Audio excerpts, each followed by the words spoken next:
Um, yeah, I wouldn't say I'm a big podcast person. Like a couple of years ago, I used to listen to pretty frequently Partially Examined Life and then Richard Wolf's thing.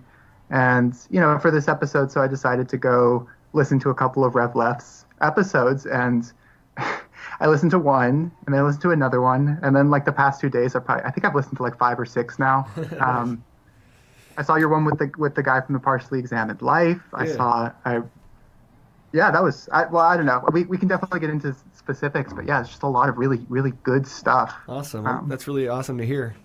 I've been a longtime fan of Partially Examined Life myself. It's one of probably the first podcasts I started listening to years ago. So it's a real honor to have Wes on. Are y'all recording already? Yeah, we're recording. Cool. Good. We just started like a minute ago. Yeah, okay, good.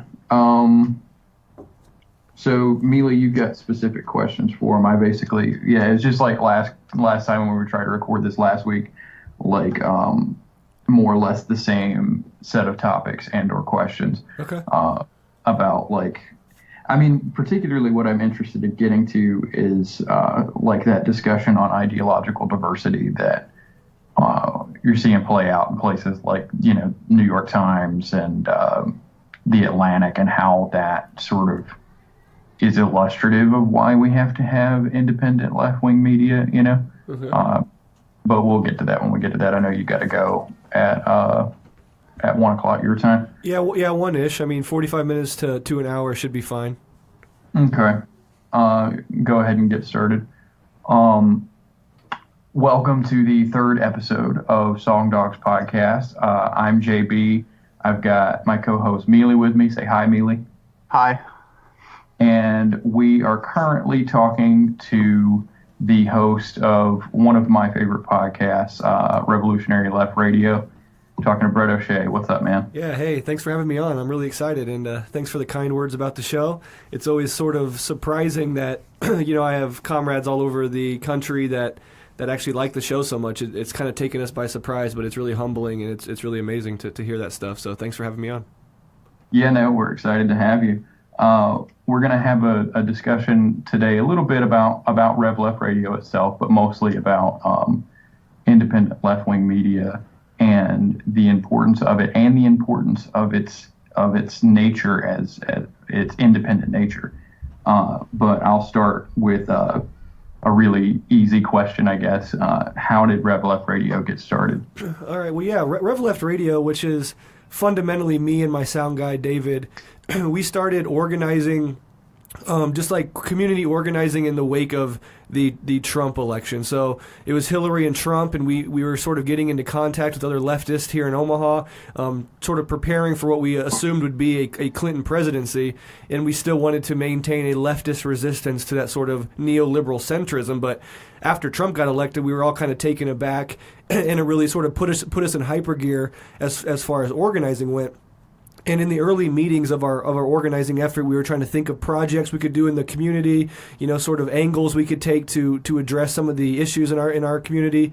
And one of the big things that kept reappearing was this concept of how do we educate people? How do we reach out to people and move liberals leftward or help leftists develop?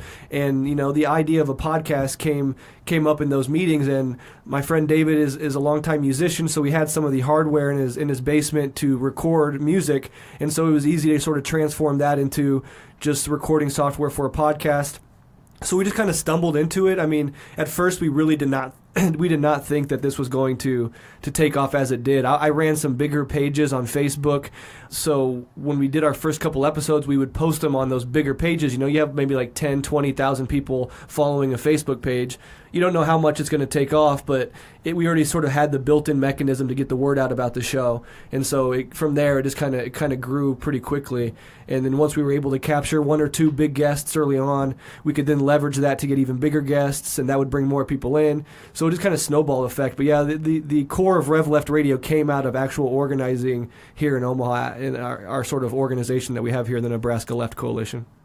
Yeah, I was just going to say to that point about just trying to help other people sort their thoughts out and form their thoughts about socialism or just about politics more generally. It's one of the things I really appreciated I guess from my perspective, I would call it restraint. But you had episodes about China, whether or not China is socialist, or conversations with a liberal. I can't remember what their background was, but with a liberal, and I just like that you were basically very respectful of hearing what their thoughts were and what exactly they think their contribution to the discussion is, and making sure you understood their points on their own terms. Yeah. From my perspective, that takes restraint. But for sure, yeah. Well, first of all, I know that the debate forum, the sort of confrontational style of debate, is sort of unhelpful when it comes to if your goal is to educate people on various positions. So especially after the Is China Socialist episode, I got a lot of pushback from sort of anarchist segments of the left that felt that, I was not, debatey enough. I was not confronting this person enough on some aspects of what they thought, and that by not being so forceful with them that I was actually sort of endorsing that view or whatever. And I thought that was sort of an unfair approach to what I was trying to do, because I do want to keep dialogue open, and I want people to actually learn about other positions. So if you're an anarchist, I want you to learn about Marxism, about Leninism, about Maoism. And if you're a Leninist, I want you to learn about Marxism. And for both, I want you to learn about what the liberal position is, because the goal is always to educate. So that's just sort of the approach I've always taken. Some people don't like it, but I find the vast majority of listeners do appreciate it, because they feel that it allows them space to not be on the defensive, like a debate would kind of force you into a defensive posture. But these more open dialogues can be inviting in a way that actually really does help you learn and educate you on positions that you might not hold, but at least when you put the show away, you've learned something, and now you understand this position better, even if you don't ultimately agree with it. I'm not a big fan of broadcasting debates. Having debates is one thing, particularly if you know the people, but I don't really see a whole lot of utility in broadcasting debates, because I guess it's for the audience more so than anything else. But I thought that the dialogue with the liberal episode, it was really interesting, because you, at least with me, I evolved out of sort of being a nebulous progressive liberal for a long time, and in the sort of course of that personal evolution, you just forget some things, you know what I mean, right, as you sort of set them aside. And it was interesting to hear someone who's clearly very educated and very well read and sort of knows what they're talking about still sort of spin their wheels, I feel like, and not to be mean to the guy, sort of spin their wheels on some of the questions of particularly materialist stuff versus idealist stuff. I felt like in some of those instances he was really spinning his wheels. And I thought I could hear you sort of restraining yourself a couple times. Yeah. But I thought having the format be kind of like a back and forth, but not a debate. Yeah. Sort of forced him not into a defensive position, but into a position where he had to try to answer some questions that I just don't think liberalism answers very well. Right. And so regardless of how much he may genuinely have wanted to answer them well, he didn't. I thought that was it was a good conversation, and the questions at the end were pretty good too. I felt like you got some good listener questions on that. Oh yeah. How sort of important do you think it is? Because when we had this conversation last time, you had a really good analogy when we tried to record it the first time. The question is, how important do you think it is that left-wing media be not just independent in the traditional sense, but also, I hate to use the term small, but we had this conversation and you related it to kind of to music. Yeah. And I thought that was a good analogy. Would you go into that a little bit? Sure, yeah. I think there's fundamentally an analogy between underground independent music and left-wing media generally, precisely because the content of both of those sorts of forms of expression are antithetical to the sort of baseline background ideology in our society. So if you are going to do music that is hyper-conscious, that is reflective of the social ills of our society, that really critiques them, you're going to have a smaller audience by definition, because the vast majority of the population is passively conditioned into the sort of false dichotomy of conservative or liberal. And for many people, any analysis or any sort of breakdown of society that fundamentally goes beyond that limitation is going to result in a smaller audience, but it's also going to, at least at first, but it's also going to result in bigger platforms not being able to sort of give you that platform.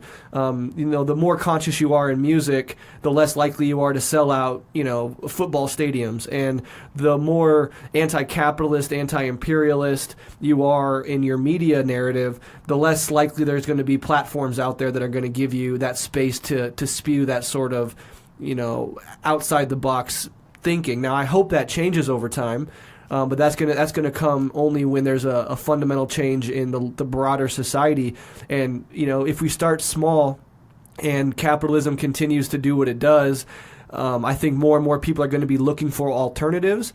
And so we might be small right now, and maybe we'll never be as big as some of the liberal or conservative outlets. But I actually think there might be more room to grow as leftist media than there is with more hardline or underground music. But then perhaps both will grow together as sort of the music as the cultural side and the leftist media as the sort of theory and analysis side of things gets larger as the system continues to fail to produce higher qualities of life for people and more people turn to alternatives. I do think when it comes to leftist media, culture plays a big part. We can sit here and analyze society, but attacking on all fronts means leftist or radical music. It means radical art. It means radical literature. We should build up an entire culture of resistance to the status quo. And hopefully maybe in that process we can all work across different mediums and uplift each other. But yeah, I do think there's fundamentally that analogy between underground independent music and what we're trying to do with leftist media right now. I always think about some of the publications that came out of different movements in history. Very recently, or more recently, I suppose, you had Jacobin came out of Occupy, but going back further than that, you had publications like Dissent and In These Times came out of the 60s. And I feel like all of them, and you can sort of, or I have sort of observed it happen in real time with Jacobin, where like as they gain sort of an authoritative voice, which really is just a way of saying as they gain a certain degree of popularity, they begin to be referenced a bit in more mainstream, like major media places and stuff like that. There is this phenomenon where even if they're independent, which is why I felt like I needed to qualify independent, they get to a certain size and it's kind of like, I don't know how it happens because I've never worked at one of these publications. It's like they get to a certain size and they have a choice to make, whether it's conscious or unconscious, in order to be acceptable in certain circles of conversation. They have to tone it back a bit. And I know me and Meali have griped about what's happened to Jacobin in like the last year or two a lot, and they still do good things, but just as time has progressed, they're becoming more and more like those older social democratic publications that they were originally founded to replace. Yeah. And it's difficult, you know what I mean? I'm sure at some point there's a choice one has to make, and the choice that we have to make in order to stay on the right side of things is to continue to be radical and to continue to be revolutionary and focused. Yeah. Yeah, I would say that part of the problem there is that as you get bigger, as you have more of a platform, there's sort of an incentive momentum. You're paying staff, you sort of have to continue to keep that pay up. You want to hire new writers. You want to get more exposure in different outlets. And that sort of implicit incentive system is going to act as a restraint on your radicalism. Now, I'm not sure Jacobin ever set out to be completely radical. I think there is sort of a democratic socialist, social democratic line they walk. But certainly the larger you get, that incentive structure is going to come into play, and then you have a sort of option. Do we address this from a more mainstream social democratic viewpoint for the Bernie Sanders types voters, or do we get a little more critical and radical and move a little leftward? Well, the incentive system is always going to be skewed towards the former, and it's going to, even like as you say, even if it's unconscious, even if you're not totally thinking about it, that process will sort of unveil itself through time. But having said that, there's plenty of stuff to critique about Jacobin, certainly. And sometimes their articles are only as good as the authors they get to write that specific piece. But I do view broadly social democratic or democratic socialist sort of social formations like the DSA or like Jacobin as, although for me they're well to the right of me, I view them as an important sort of bridge for liberals.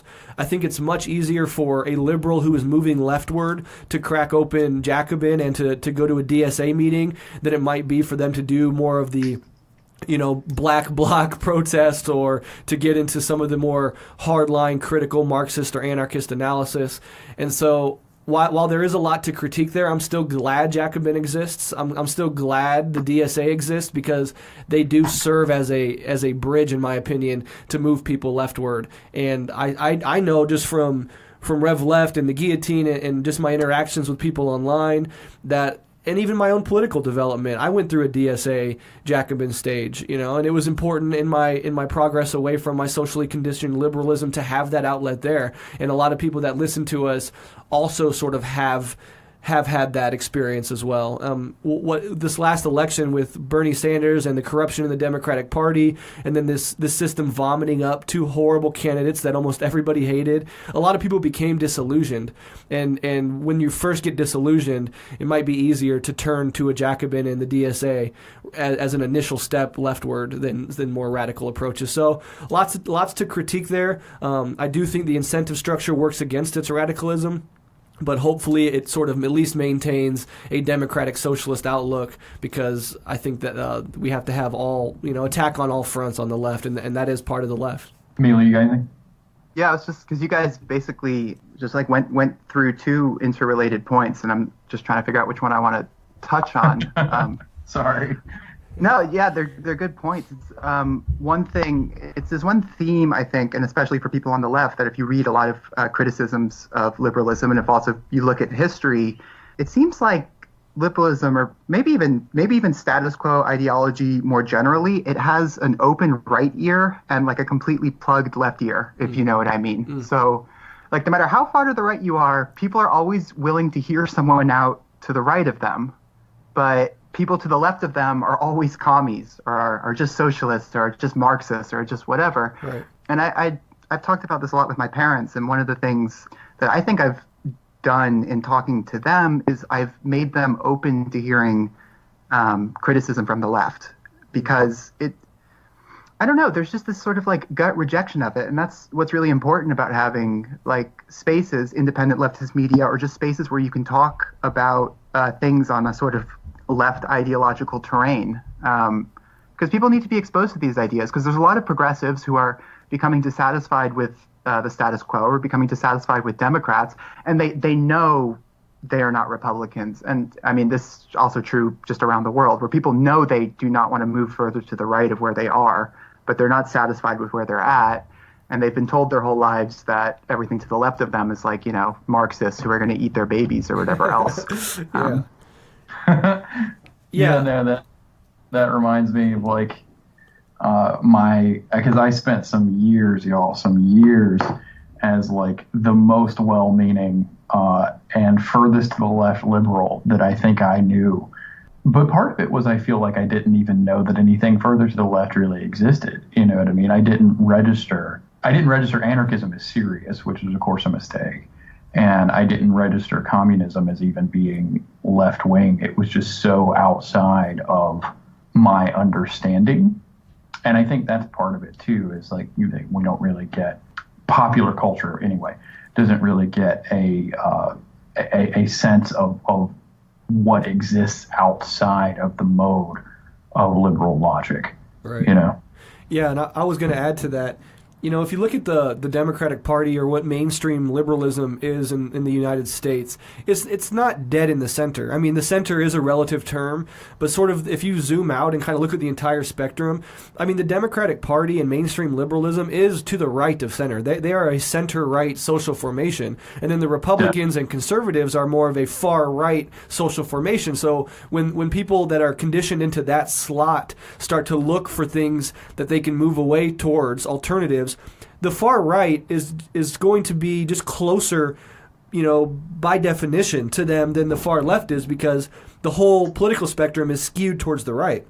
And so that lends itself to that sort of thing. And then I would also say the way that communism and anarchism especially are painted in our popular culture, if you think about anarchy, if you ask somebody on the street about the philosophy of anarchism, they're going to just tie it in with chaos. Anarchy is like the Purge, even the Purge movie, they labeled it anarchy. They had that in the title, and that sort of conditions people into that view of anarchy. And then when you think about communism, what do they think about? Well, it comes straight out of Cold War propaganda. You think of 1984. You think of drab, gray clothing and people waiting in bread lines, because that's been conditioned into people. So just from the very get-go, just on the basic sense of what terms are, people are going to have a conditioned repulsion to communism and anarchism in a way that they just don't to the far right, because racism and white supremacy is embedded in our culture. It's always been that way. I mean, slavery, Jim Crow, concentration camps for Japanese Americans during World War II, etc. This whole society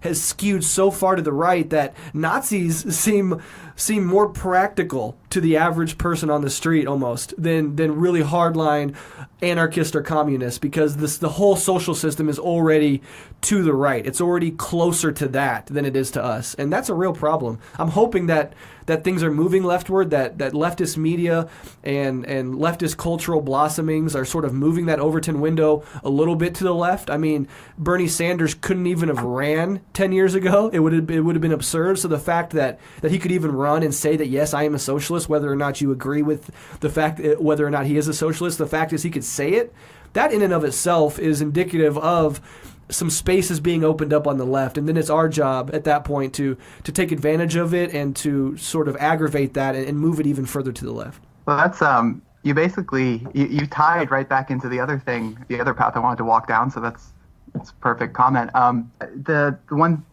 thing I was thinking about in the context of your conversation about liberalism, your one episode, and this is another reason why I think it's really important to have left media, is because again, it's different ideological terrain. So as JB pointed out, when you were talking to the person on your show, like that person, you didn't really put him in a defensive, but it was clear that there was, he wasn't just going to be able to do this thing that liberals do when they're in liberal spaces, where they just speak in platitudes, and those platitudes aren't going to be examined or challenged or anything like that. And as you point out, you're pointing out specifically about the U.S., but I think this could be said about liberalism more generally. I mean, it's really impossible, it seems to me, to separate liberalism from white supremacy, from cishet normative patriarchy, from colonialism, and obviously from capitalism. And the way liberals want to talk about it is they want it to be ripped away from this historical context and this social context and this political context. It wants to be ripped away from it, so that they can say nice-sounding things about human dignity and the respect for the individual and human rights and blah, blah, blah, blah, blah. Like, they just want to be able to rattle off platitudes, and people don't challenge them, and they say, okay, well, I really like all the freedom and democracy that's been brought to, and then they say, like, Western Europe and North America and Southeast Asia or something. And, to anyone who's ever studied, like, I don't know, settler colonialism, or studied the history of white supremacy, or studied just colonialism more generally, or imperialism, or patriarchy, or whatever, they're listening to this and they're kind of like, I mean, really? Like, do you really think this? Right. Do we just have to let this go unchallenged? And if you do let this go unchallenged, you concede the whole conversation, because they're having it on their terms, where they ignore all these things. Well, it's sort of the myth of progress, right? Which is why we're radicals, because like one of the fallacies that I think liberalism operates on, and we need to get to back to left-wing media in a minute, but I think one of the fallacies that they operate with is the idea that it evolves. I mean, it does evolve, but if the roots remain the same, then certain mechanics, certain operations will always be driving that evolution. And of course, the roots of liberalism are directly tied into the development of white supremacy as it exists, in today, and directly tied into the modern manifestation of patriarchy. And of course, absolutely 100%, liberalism is the philosophical sort of center of capitalism. Right. And if you cannot address those fundamental building blocks of society, then the notion that they can be sort of evolved away entirely is just absolute idealist fallacy. Right. Yeah. Go ahead. I just want to touch on something really quick. You said that liberalism is the philosophy and the ideology of capital, and that's absolutely something that we should remember, because liberalism evolves in a codependent way with capital, and so liberalism always marks itself out as the maintainer of the status quo. And insofar as liberals are forced to go leftward, it's never because liberal politicians themselves come to these ideas. It's always because you have radical working class people in social movements that force them leftward. And we've seen that all throughout history. Even when you look back at FDR and the New Deal, it wasn't that liberals were just like, hey, we should do something nice for the working class.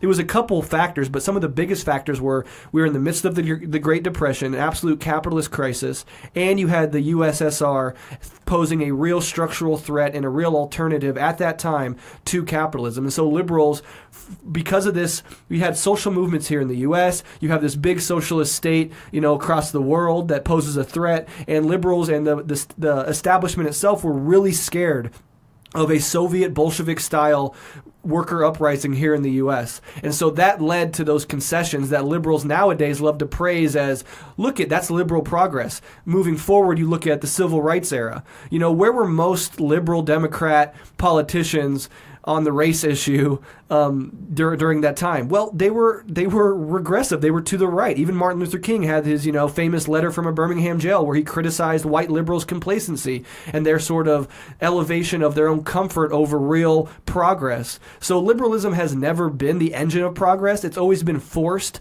into a progressive posture by radical movements on the ground. And of course, when we look back, because we have liberal histories, the liberal history wants to assert these great politicians like, Kennedy or something. That was the reason that things moved so well. And they want to whitewash this radical element that pushed liberals.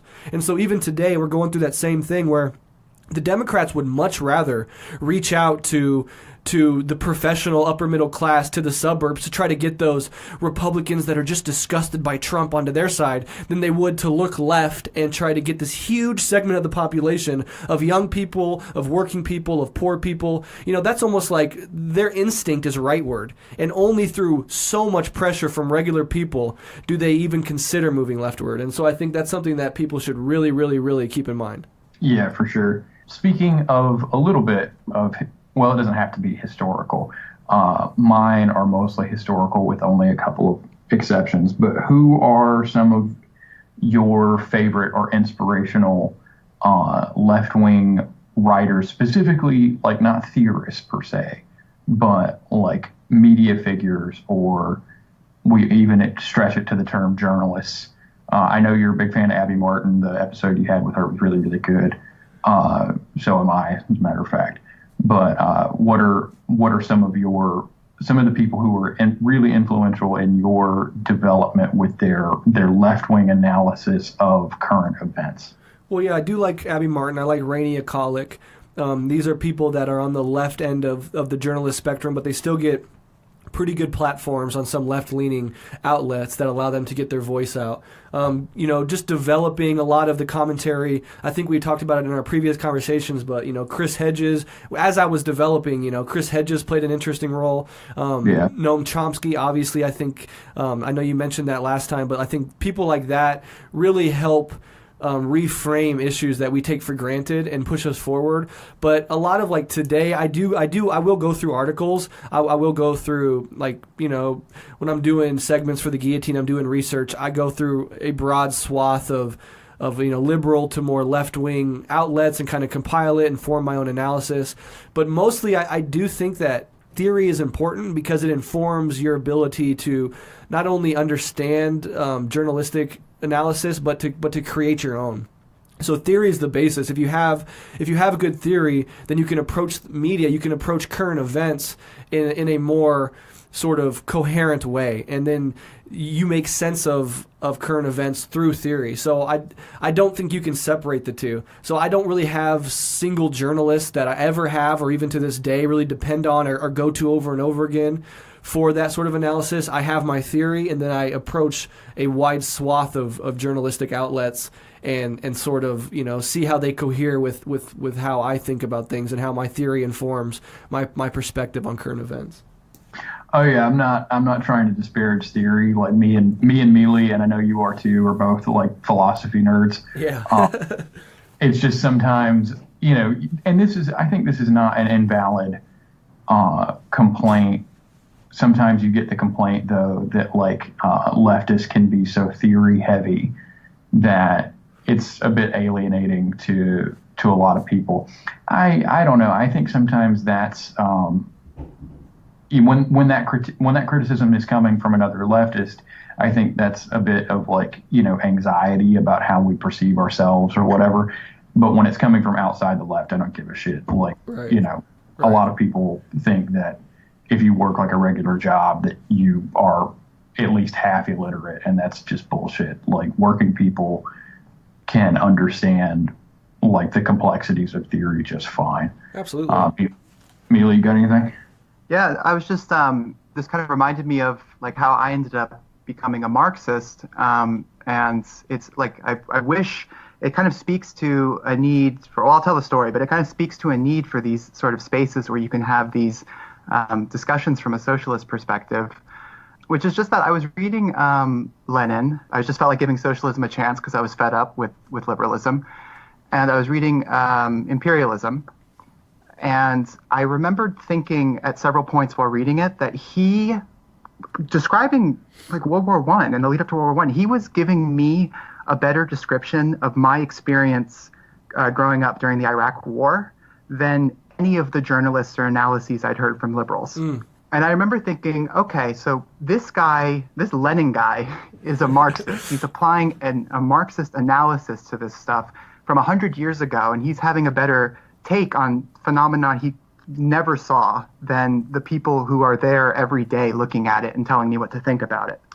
So yeah, and I just think at the time, if there had been any good outlets or something like these type of podcasts or something to listen to, I might have had an easier transition to becoming a Marxist. But it's just there's a need for it. People can feel that there's something wrong. I remember listening, I guess, to an episode of Jimmy Dore or something where he just made this point that his show, he's a comedian. He just talks mocks liberals basically and talks about politics from a slightly further to the left perspective. Right. And I guess the same thing with podcasts like Chapo Trap House or something. I've never listened to an episode, but I guess those guys are comedians or whatever primarily. And it just kind of shows the poverty of the liberal analysis when there's basically people just looking for comedians who are at the very least just mocking that perspective and maybe not even necessarily giving much more of an analysis than that. You're exactly right. When you're a liberal and you're sort of fed up with the bland and sort of non-deep analysis that liberalism often has to offer, and you're looking for other alternatives, I had a hard time too.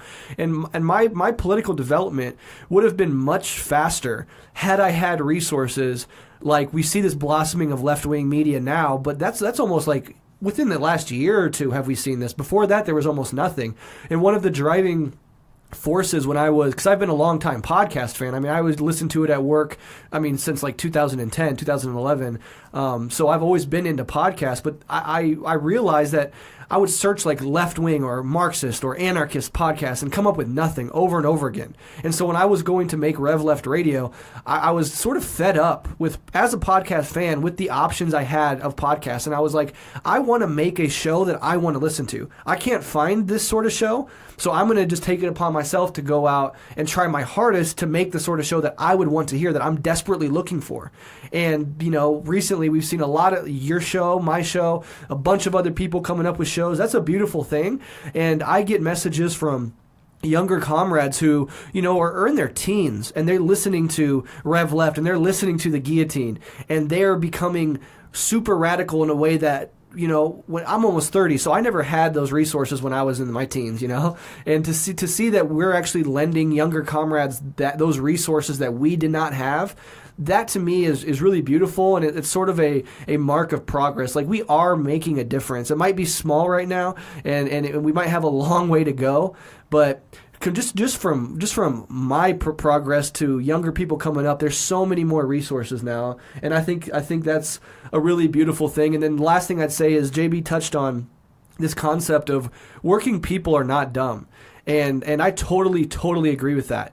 Now, if you want to go talk to a fellow worker and you want to start talking about historical materialism or referencing old books, maybe that will be a turnoff to them. But you can quite easily put the basic suffering that working and poor people go through into terms that any working class person can understand. And I've worked in kitchens, I've worked, in office spaces, I've worked in blue collar manual labor jobs, and in all of those jobs, all of those different contexts, I was able to reach out to my fellow workers and explain things in a way that sort of expanded their social consciousness and their class consciousness. And yeah, I couldn't necessarily make them Marxist or anarchist overnight, but at the same point, I could help sort of just reframe their experiences, because they already have the experiences.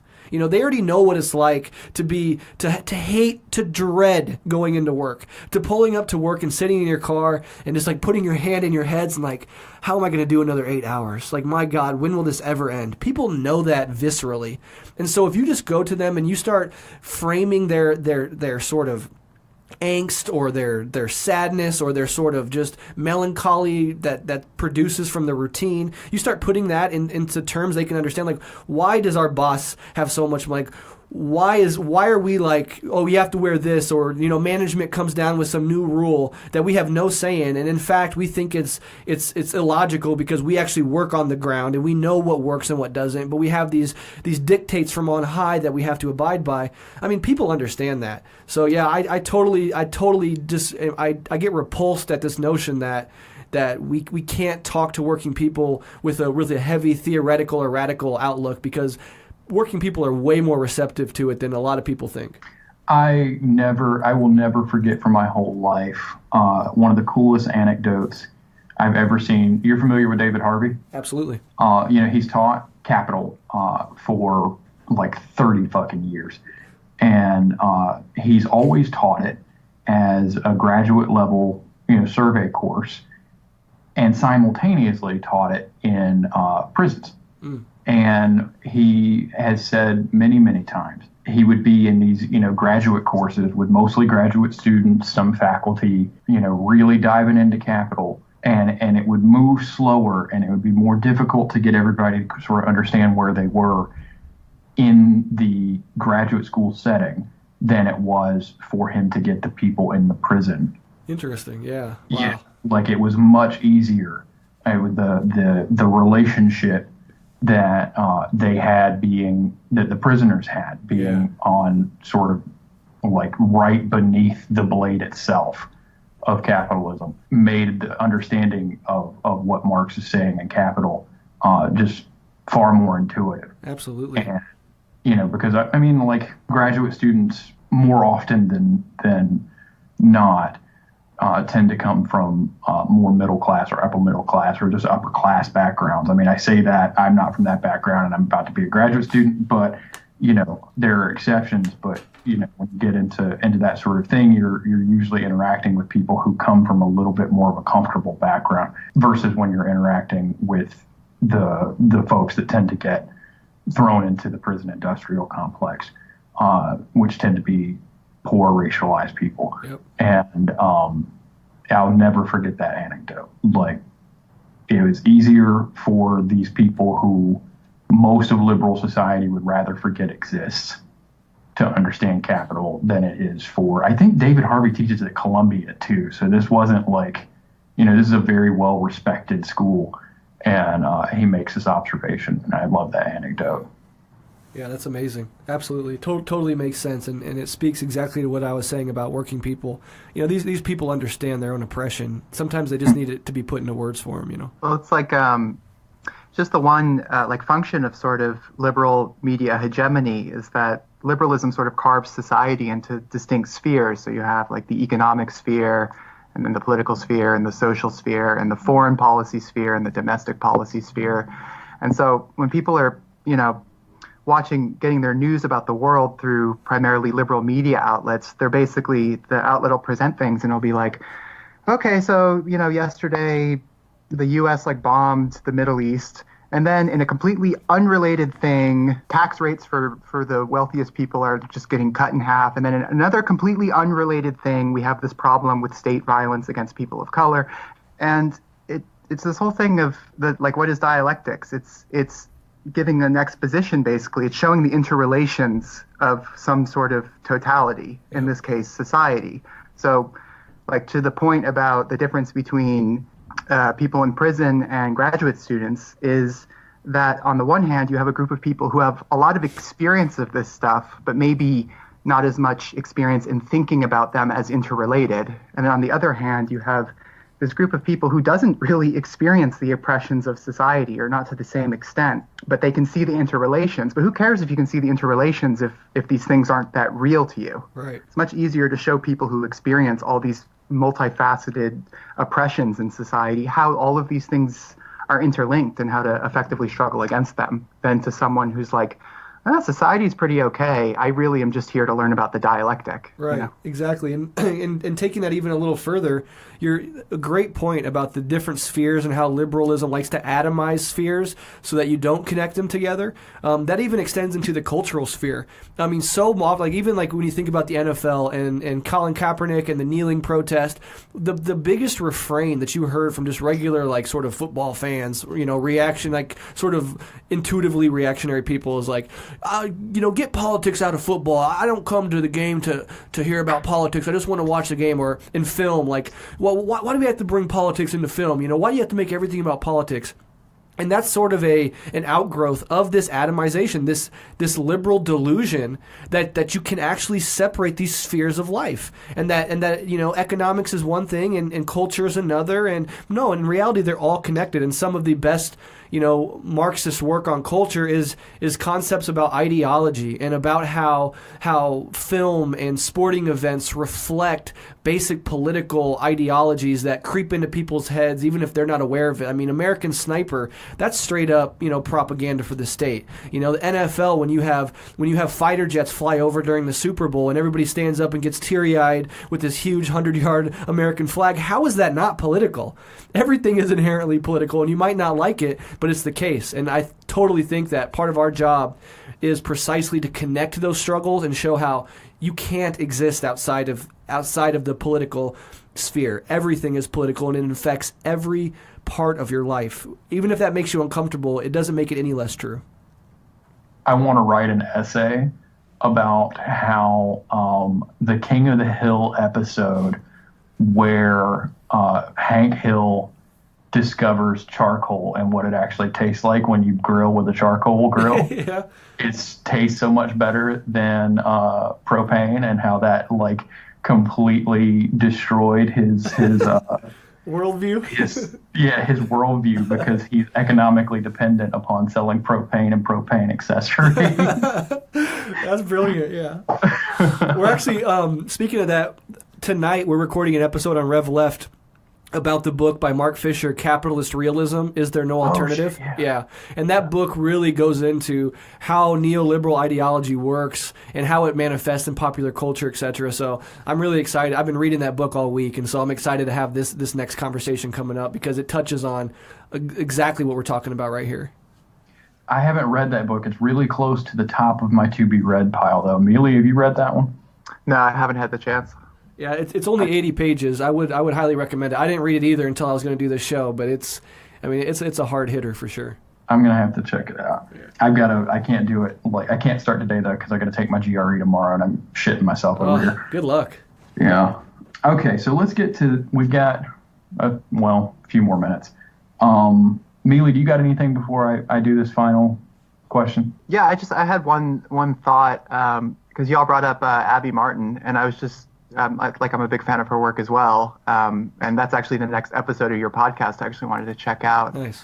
But it's one thing that she says often, because like whenever she appears in interviews or something, she'd often get the question of like, oh, how'd you end up working for RT or then I guess Telesur, and she points out this narrow scope of what you can talk about in the U.S. and it's without like viable like left alternative media sources or something like that in the U.S. That's what you have to do. You have to go find other not necessarily left publications, but ones that at least politically have some interest in being critical of the society you're in.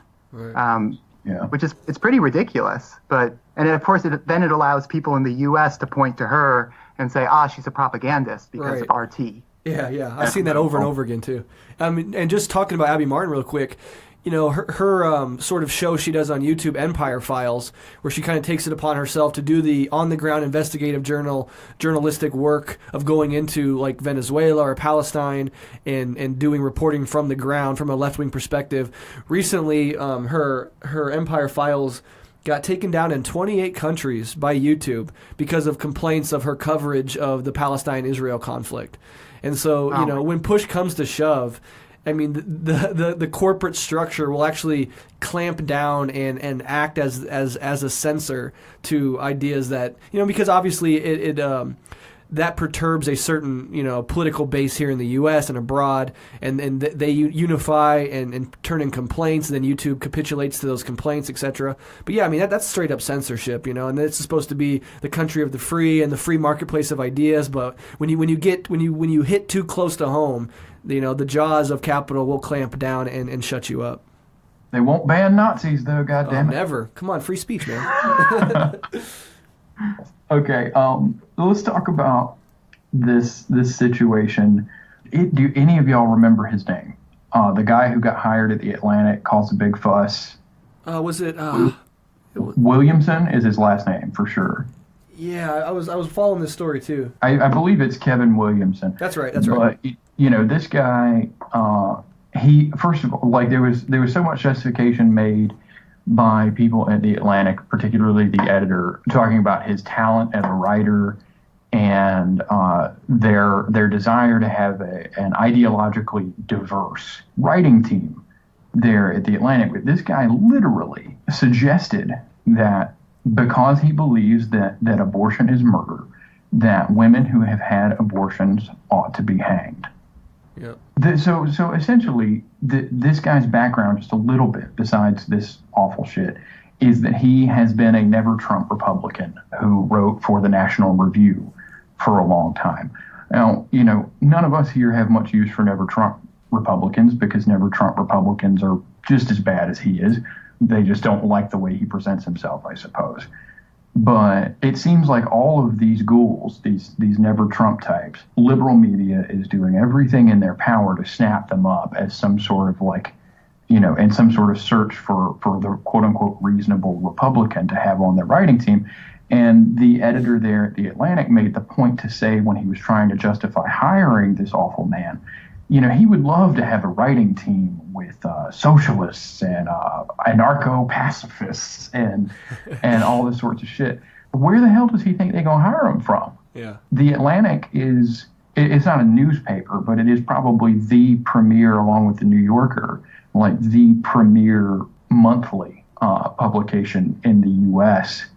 And they hire, from other very elite publications pretty much exclusively, to my knowledge. And I don't understand, first of all, this is really sort of just a thought experiment, right? Because he's not serious. He would not hire a communist. He would not hire a genuine anarchist. He might hire, somebody who worked on Bernie Sanders' campaign, right. Maybe. But this appeal to ideological diversity only ever actually applies in reality to people to the right of liberals. And we touched on this earlier, how that window is always open, or that ear is always open. They'll hear something to their right, even if it disgusts them morally. They will nonetheless hear it and say, we must treat this seriously. This is, if free speech is to mean anything, it's to mean protection for the speech that offends us and blah, blah, blah. But never, ever give a serious voice to even the best of left-wing writers. You know what I mean? Yeah. And there's no shortage of them. I mean, you're mentioning like David Harvey earlier. Like, there's plenty of people that can and will, give a really sober, coherent left-wing vision of the world. And these publications just don't even think about it. Even if they say they will, they don't. And like as you say, liberals love the Never Trumpers because what they do is they don't actually have progressive politics, but they play into liberal respectability politics, and that to liberals is so important, is a sort of surface glean.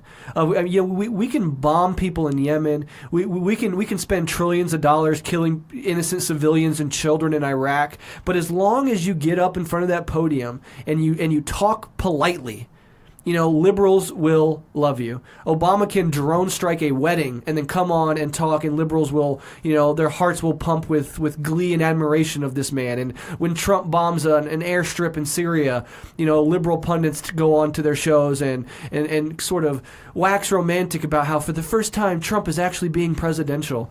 So it's this weird sort of obsession with surface respectability politics, and this really, they don't understand the left. They can't comprehend the left as much as they can comprehend the right, which we've talked about a lot. And so it just doesn't even occur to them to have a really, I don't even know if they know, real leftists. Like, they don't even probably know them. In those East Coast media circles, you have right-wingers, you have liberals, you have centrists, you have neoconservatives, neoliberals.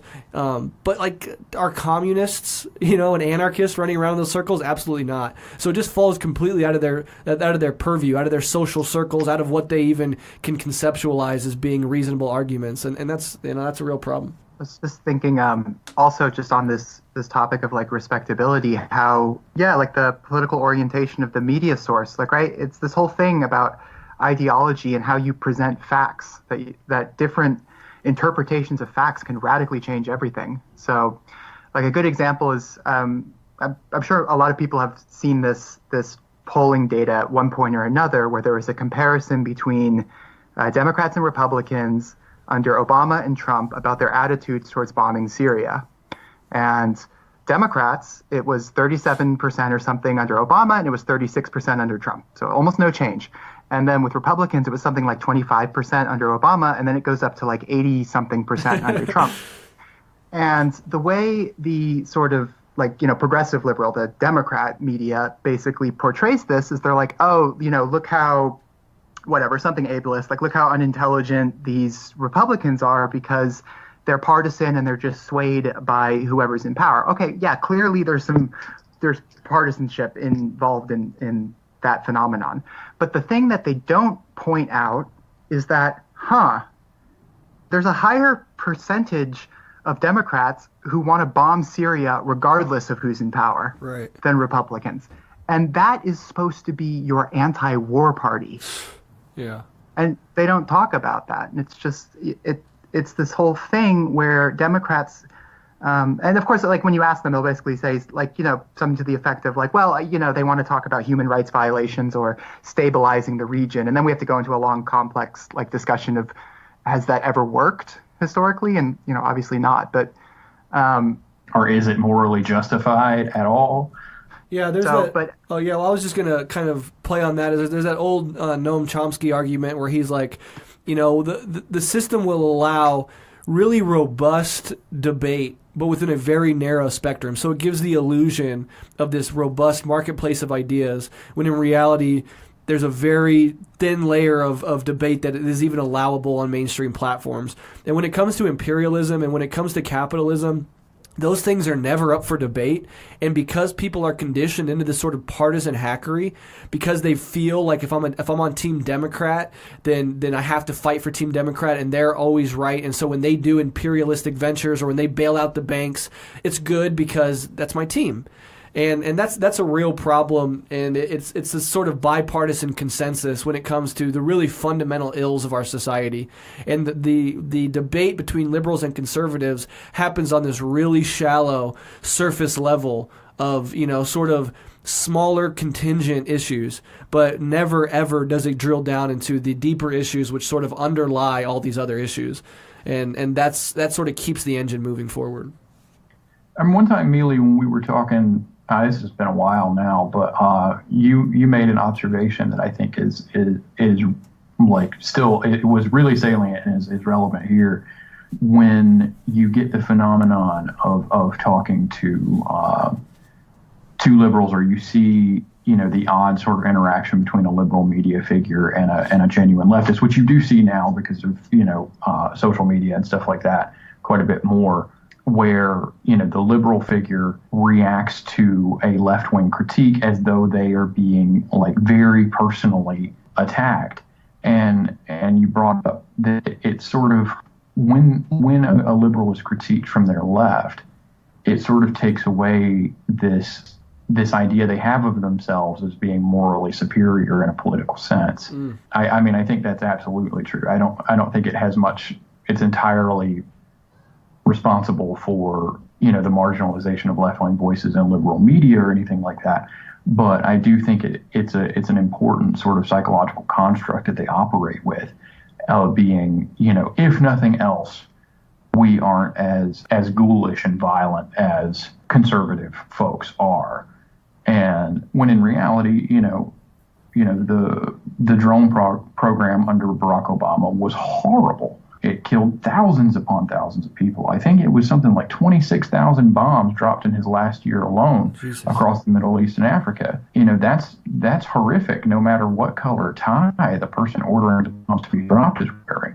Yeah. That sense of moral superiority, at least on an individual level for individual liberals, is a really important part of who they are. I pick up that a little bit when I talk to people in real life, is this idea that when I come at them with a more left-wing critique, like I'm taking something from them, and that I have to be careful about that, because it's a personal attack on who they are, who they imagine themselves to be anyway. That's where the term alt-left came from. Liberals had to create this notion that they're the real left, and so we have to be the alternative left, and precisely for that reason, because they view themselves as the most progressive, they view themselves as the left. And so when you have people in black bloc knocking Nazis out in the street or challenging them from a left-wing perspective, instead of being honest about that and trying to really self-criticize their own sort of complacency as a maintainer of the status quo, they just discard us all as alt-left and then slander us with liberal identity politics like Bernie bros. People forget that when Hillary Clinton ran against Obama the first time, she did that same thing. She called Obama supporters Obama boys, and then when Bernie came on, she calls Bernie bros. And this is this attempt to sort of to not only claim their moral superiority, but to trash the entire left as sexist or misogynist, etc. Because if they were actually to engage with left-wing analysis, they would quickly realize that the best, most robust analysis of feminism or racism or settler colonialism is on the left. That the principled left is superior morally to the center liberals, and they just can't accept that, and they won't accept it.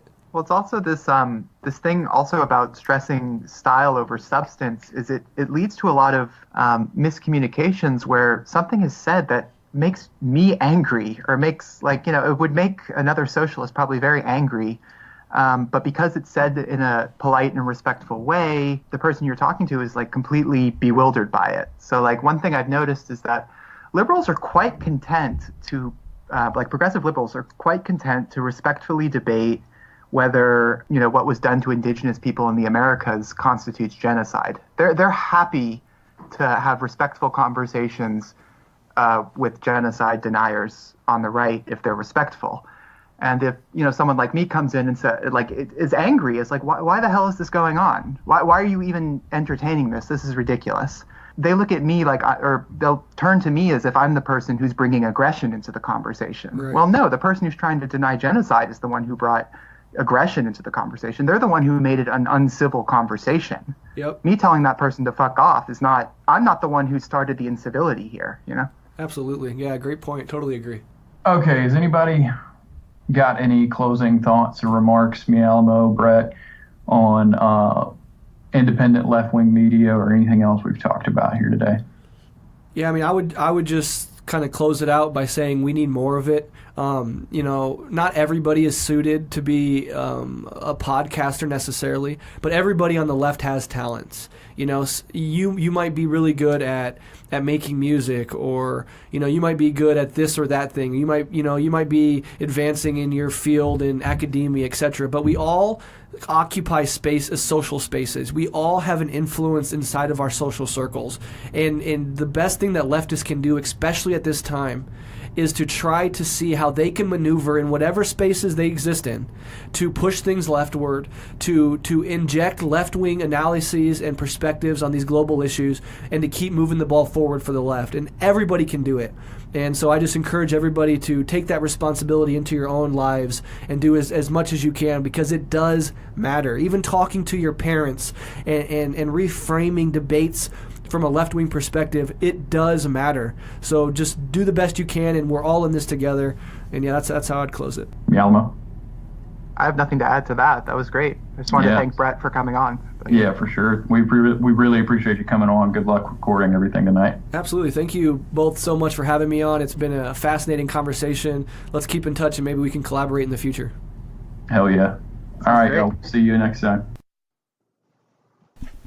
Okay, we really want to thank Brett for coming on the episode. It was a great conversation.